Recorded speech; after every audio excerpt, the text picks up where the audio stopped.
Míralo bien. Esto que ves es un resto de pigmento, una costra de color azul adherida a la roca desde hace más de 500 años. Y no es un resto de pintura cualquiera, no. Se conserva en una de las serpientes monumentales que flanquean la escalinata del Templo Mayor, el principal edificio ceremonial de México, Tenochtitlán. En la serpiente situada al lado opuesto se documentaron restos de pigmento amarillo, azul al norte, amarillo al sur, una distribución que recuerda a la descrita en varios relatos sobre la fundación de la ciudad. Por sí solos, estos restos de color no explican nada, pero cuando se comparan con las fuentes históricas, adquieren un interés extraordinario, porque es precisamente esa combinación entre evidencia material y documentos antiguos la que ha llevado a algunos investigadores a plantear una nueva interpretación sobre el significado de estos colores. Soy JJ Priego, esto es el canal de la Fundación Palar, y hoy vamos a leer en la piedra, en los pigmentos y en el subsuelo de Tenochtitlán cómo los antiguos mexicas escribieron su identidad con dos colores, el azul y el amarillo. ¡Vamos allá!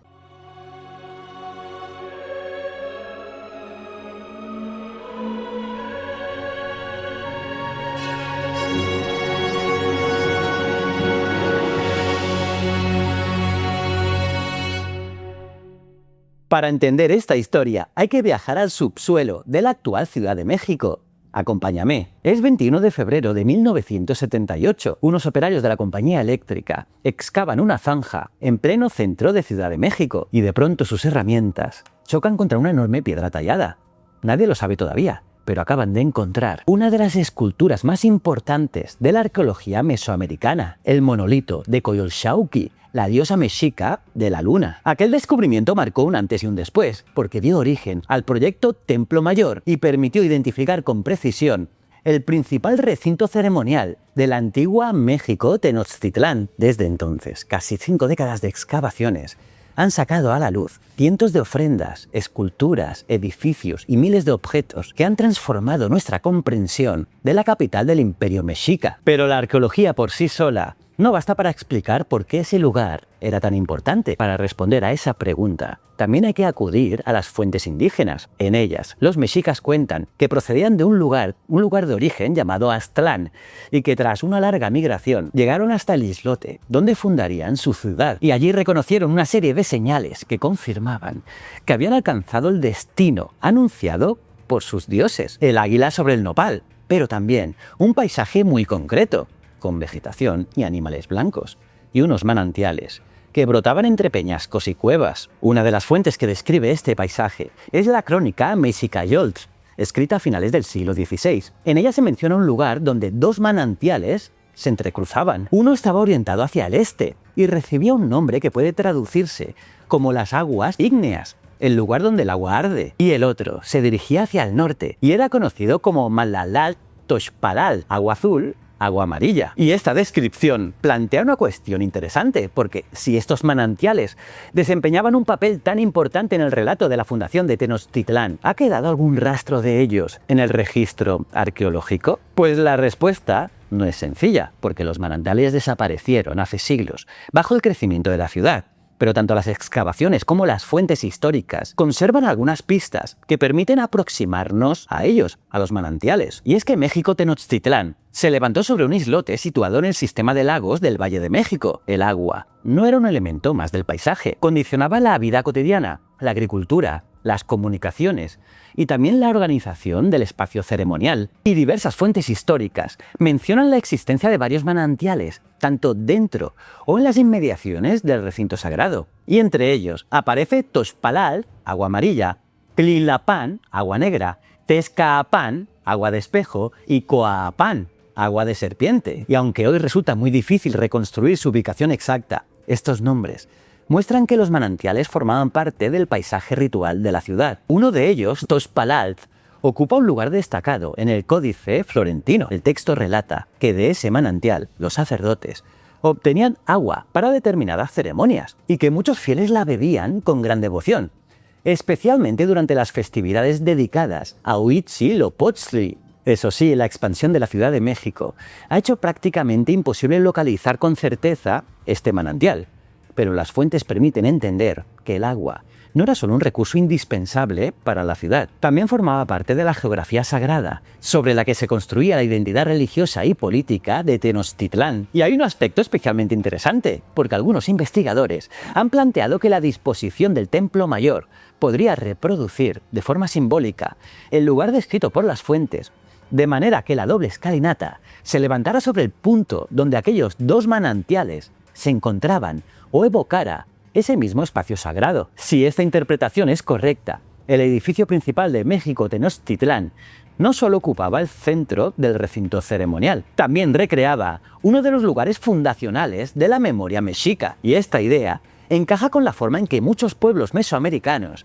concebían determinados elementos del paisaje. Cuevas, montañas y manantiales no eran solo accidentes geográficos, se entendían como lugares de origen, espacios donde el mundo humano y el sobrenatural entraban en contacto. En ese contexto, el paisaje no era únicamente el escenario de la historia, formaba parte de ella. Pero las propias fuentes muestran que estos relatos no permanecieron inalterados. La crónica Mexicayol describe dos manantiales que se entrecruzan. En cambio, Fray Diego Durán recoge otra tradición, que el agua surgía inicialmente como una única corriente y al día siguiente se dividía en dos, una roja con la sangre y otra de color azul. Estas diferencias no significan necesariamente que uno de los relatos sea verdadero y el otro falso. Al contrario, permiten observar cómo distintas tradiciones conservaron y reinterpretaron el mismo episodio a lo largo del tiempo, y compararlas ayuda a comprender mejor el significado que estos lugares tuvieron para los propios mexicas. Pero todavía queda una cuestión por responder. ¿Qué representaban realmente esos colores? Para aproximarnos a esa pregunta, los investigadores recurrieron a otra línea de evidencia, que es el estudio del color en la cultura material mesoamericana y de los pigmentos con los que se decoraban esculturas, edificios y manuscritos. Para entender qué podían significar estas aguas, hay que detenerse un momento en cómo se concebía el color en el mundo náhuatl. Y es que en náhuatl, algunos nombres de colores mantienen una estrecha relación con elementos concretos de la naturaleza. Por ejemplo, Mallalín, el término asociado al azul, se vincula con una pequeña planta de flores azules, llamada Comelina celestis, y Toxpali, relacionado con el amarillo, parece remitir tanto al oro de cabeza amarilla como a la idea de teñir. Por lo tanto, el color no era una categoría abstracta. Estaba ligado a plantas, a animales, a minerales y pigmentos que formaban parte de la experiencia cotidiana.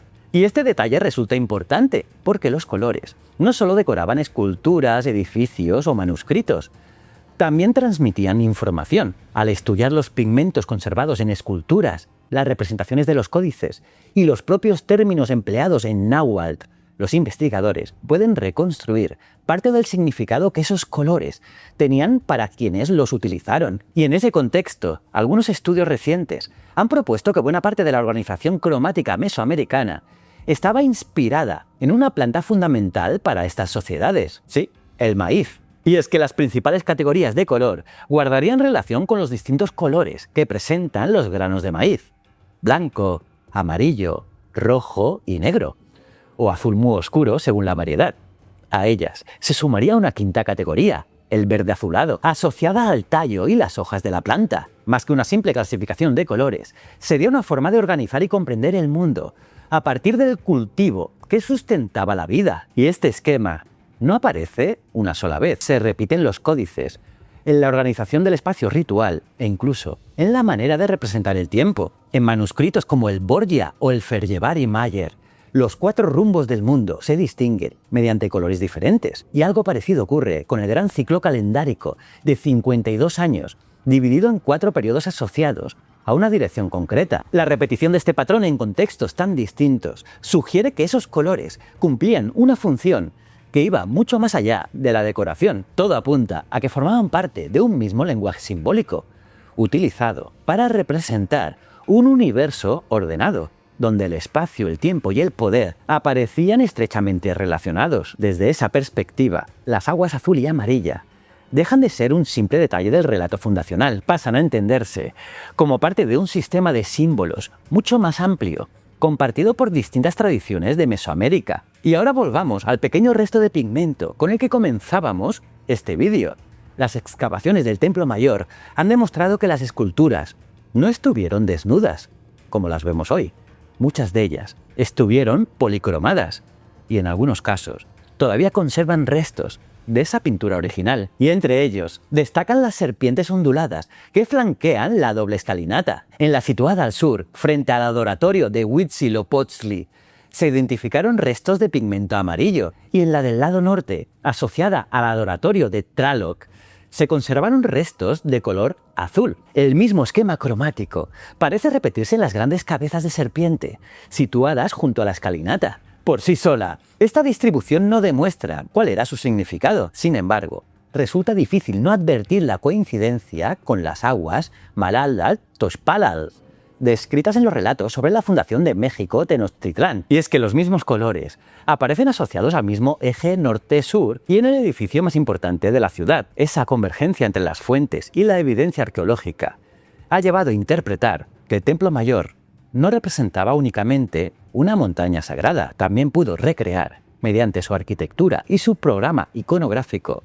el paisaje simbólico vinculado al origen de los mexicas. Desde esta perspectiva, los colores dejan de ser solo un elemento decorativo, forman parte de un lenguaje visual que relaciona la fundación de la ciudad con un universo ordenado, fértil y legítimo. El paisaje descrito por las fuentes, tanto las aguas de distintos colores, los manantiales y el resto de señales asociadas al origen, adquiere así un nuevo sentido cuando se compara con los restos materiales conservados en el Templo Mayor. Pero detente aquí, porque durante buena parte del siglo XX, la interpretación más aceptada fue otra. Investigadores como Edward Feller, Alfonso Caso o Doris Hayden relacionaron estas aguas con una conocida expresión náhuatl, Atlachinoli. Tradicionalmente se ha traducido como agua y fuego, aunque una traducción más literal sería agua y tierra quemada.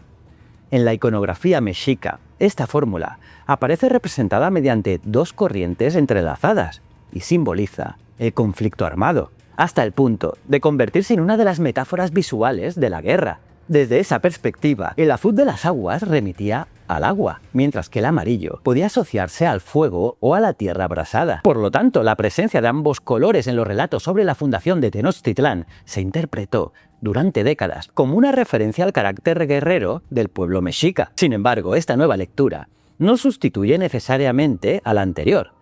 Más bien, amplía el marco de interpretación, porque además de sus posibles connotaciones bélicas, las aguas azul y amarilla también podrían estar evocando ideas relacionadas con el orden del cosmos, la abundancia y especialmente la legitimidad del poder. En otras palabras, un mismo símbolo podía reunir varios niveles de significado, que es algo habitual en el pensamiento mesoamericano. Y todo esto adquiere aún más sentido cuando aparece un nombre que se repite una y otra vez en las tradiciones del centro de México. Tollan. Más que una ciudad concreta, Tollan representaba una idea.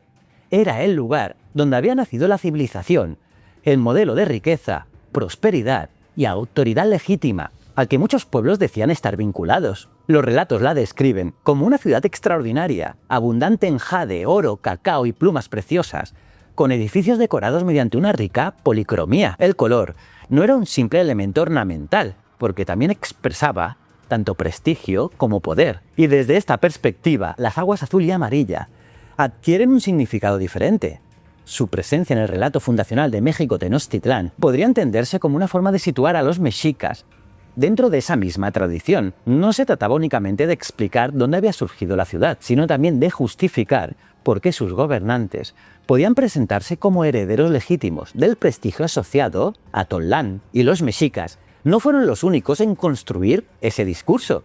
La historia tolteca chichimeca muestra que Cholula también vinculaba sus orígenes a lugares y motivos muy similares. Más que una coincidencia, parece formar parte de una estrategia compartida por distintas ciudades para inscribir su propia historia dentro de un pasado considerado ejemplar y prestigioso. Y este mismo lenguaje simbólico aparece también en otros momentos fundamentales de la vida mexica. Por ejemplo, durante la investidura de un nuevo Tlatoani, el gobernante supremo, los nobles, pronunciaban una fórmula que decía lo siguiente: en tus manos descansarán el agua azul, el agua amarilla. Durante mucho tiempo esta expresión se interpretó como una referencia a ritos de purificación. Sin embargo, una lectura más reciente sugiere que esas aguas simbolizaban algo más amplio. la responsabilidad de mantener el orden, impartir justicia y garantizar el equilibrio del reino. Custodiar las aguas era, en cierto modo, custodiar el orden sobre el que se sostenía toda la comunidad. La misma expresión también reaparece en otro momento decisivo, el nacimiento. Porque según describen las fuentes, cuando nacía un bebé, la partera lo bañaba pronunciando las palabras «aquí está el agua azul», el agua amarilla. Y los cronistas españoles interpretaron este rito a través de categorías cristianas y lo compararon con el bautismo. Sin embargo, esa equivalencia probablemente significa una idea mucho más compleja. En la tradición nahua, determinados líquidos no solo limpiaban o purificaban, también podían transmitir cualidades, establecer vínculos o incorporar a una persona dentro de un determinado orden simbólico. Así que vista desde esta perspectiva, la fórmula del agua azul y el agua amarilla deja de ser un simple gesto ritual. Aparece tanto en la fundación de una ciudad como en la investidura de un gobernante y en el nacimiento de un niño. En todos esos contextos, parece remitir a una misma idea, la incorporación de una persona o de una comunidad a un orden legítimo y compartido. Y conviene saber algo más, porque muchas de las fuentes que describen estos rituales fueron recopiladas décadas después de la conquista por frailes como Bernardino de Sahagún, y aunque recogen una enorme cantidad de información procedente de informantes indígenas, también reflejan la forma en que esos religiosos comprendían o trataban de comprender las creencias nahuas a través de conceptos cristianos. Por eso, interpretar hoy estos textos exige distinguir, en la medida de lo posible, entre la tradición indígena y el marco cultural desde el que fue escrita. Ese trabajo de revisión crítica no resta valor a las fuentes, al contrario, permite comprender mejor tanto el pensamiento nahua como el contexto en el que esos testimonios llegaron hasta nosotros. Hay además un último aspecto especialmente interesante. La asociación entre el azul o verde azulado y el amarillo no parece limitarse al mundo mexica. En la tradición maya también encontramos emparejamientos entre Yax, que es el verde azulado, y Can, el amarillo, vinculado a ideas de fertilidad, abundancia y renovación. Eso sí, esto no significa que ambos sistemas simbólicos fueran idénticos, pero sí sugiere que determinadas asociaciones cromáticas formaban parte de un repertorio compartido por distintas culturas mesoamericanas durante siglos. Y bueno, volvamos al principio, a ese pequeño resto de pigmento conservado sobre una de las serpientes del Templo Mayor, porque como te digo, por sí solo apenas llama la atención, pero cuando se compara con los relatos sobre la fundación de México Tenochtitlán, con la arquitectura del recinto ceremonial y con el lenguaje simbólico de los colores en Mesoamérica, adquiere un significado completamente distinto. Y nada, quizá la próxima vez que veas el águila sobre el nopal en la bandera de México, recuerdes también que según las tradiciones mexicas, la fundación de su ciudad no dependió únicamente de ese signo. También estuvo ligada a un paisaje muy concreto, cuevas, manantiales y aguas de distintos colores que, más que describir un lugar, expresaban una forma de entender el origen, la legitimidad y el orden del mundo. Y ese es probablemente uno de los aspectos más fascinantes de la arqueología. Un resto de pigmento, un nombre conservado en una fuente del siglo XVI o una antigua escultura apenas significan nada por separado. Es cuando todas esas evidencias se estudian conjuntamente, cuando empiezan a contar una historia que había permanecido oculta durante siglos. Y ahora me gustaría plantearte una pregunta. Si los arqueólogos del futuro excavaran tu ciudad dentro de 2000 años, ¿qué objeto crees que contaría mejor quién fuiste tú? Te leo en los comentarios. Soy JJ Priego y hoy en el canal de la Fundación Palar hemos aprendido a leer el pasado mexica en la piedra y el color. Si te ha gustado este viaje al corazón de Tenochtitlán, ya sabes, dale un buen like, suscríbete al canal y activa la campanita para no perderte ningún capítulo más de esta aventura histórica. Y si quieres seguir desenterrando toda esta historia con nosotros, visita nuestra web fundacionpalar.com, porque allí encontrarás artículos, vídeos y proyectos increíbles sobre arqueología en todo el mundo. Te invitamos a que nos acompañes en este apasionante viaje a lo largo de nuestra historia. Nos vemos en el próximo vídeo. Muchísimas gracias.